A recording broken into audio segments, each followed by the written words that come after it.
Hello everyone, welcome back to our YouTube channel. Today we will talk about the basics of a PA mixer.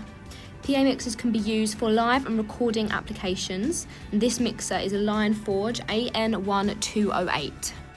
Most people look at these types of mixers and get very overwhelmed as they do seem complicated due to all of the controls, but they are not very complicated once you get to know that most channels are just replicas of the previous channel.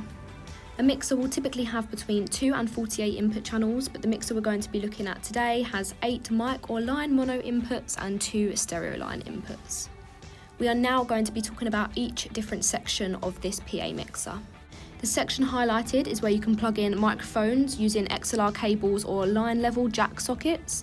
These can be things like keyboards or drum machines. This section you can plug in stereo line inputs via jacks. These can be equipment like CD players or tablets, iPhones or keyboards. This is now the output section. This is for connecting to powered speakers, amplifiers, stage monitors and headphones. The main and group outputs are via XLRs or jacks, whilst the auxiliary outputs are via jacks only. Let's look at each channel strip.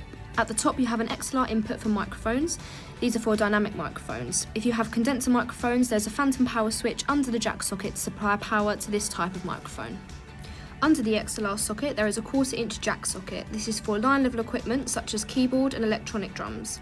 If you need to plug in a guitar, you will need a DI box. At the top there is a preamp gain dial. The preamp gain dial allows you to amplify the signal that is input via the XLR or jack socket. The EQ or equalizer section allows for cut and boost of the high, mid and bass frequencies. This EQ has 3 bands, high, mid and low. The mid section has a variable frequency knob. The gain knob for each band should be set to the center position to start with, which means that the EQ filters aren't doing anything. Then you can make fine adjustments to boost or cut the frequencies. After the EQ section we have the auxiliary sends. The aux sends are for a way to send the signal from this channel to the aux output. The auxiliary outs are handy to send in relevant channels to musicians on stage or creating separate mixes for recording. The pan dial should be set to the centre, but adjusting it to the left or to the right will send more or less signal to the left or right speaker. On many consoles there will be routing buttons like these that send the channels to group or main outputs.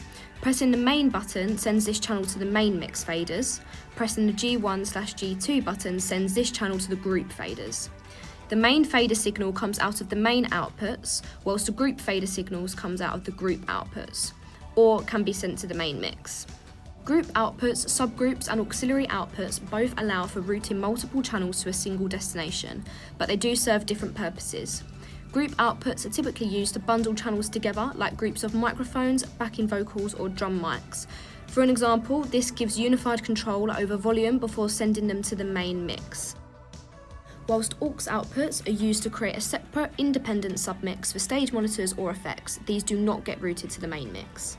PFL, which stands for pre-fader listen on a mixer, allows you to isolate and monitor a specific channel in your headphones before the signal reaches the fader.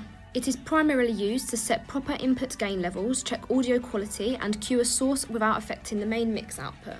One of the many excellent features of this mixer is that it has dual effects unit, a USB and Bluetooth function. The USB player allows for Bluetooth connection for backing tracks, PC connection as a sound card for recording the main mix and playing audio signals direct off a PC or laptop.